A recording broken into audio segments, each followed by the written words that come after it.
PJ Wali Kota Prabu Muli Elman dan istri Windriana sholat id bersama warga desa Pangkul, Kecamatan Cambai di Masjid Al-Muhajirin.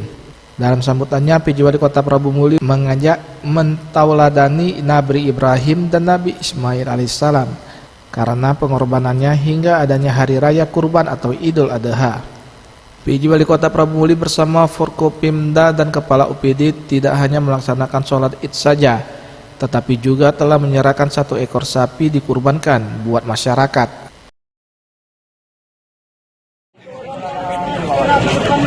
Kami silaturahmi, coba mengajari ajaran-ajaran agama Islam. Mungkin ada yang mau tahu nih masyarakat, apalagi bukan banyak daging. Bersyukurlah kita kan, masyarakat, orang-orang berkorban ini adalah satu yang sesuai. Ini bersyukur dulu.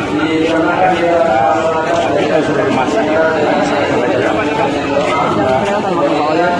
Tergantung karena ini dari kurban ini beda dengan yang lain. Kalau mereka berpuasa, jadi insya Allah makan dari korbannya sehat. Nah itu, karena doanya itu yang berkorban berdoa, yang dari panitia berdoa, yang makan itu berdoa. Sementara itu, Kepala Desa Pangkul Zakaria Yadi menjelaskan kehadiran PJ Wali Kota Prabu Muli Elman di Desa Pangkul di Hari Raya Idul Adha ini menjadi suatu kebanggaan bagi masyarakat Desa Pangkul.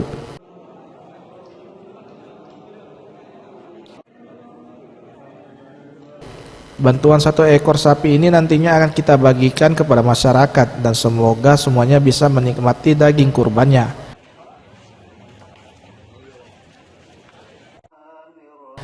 Anil Sodikin, Sriwijaya TV.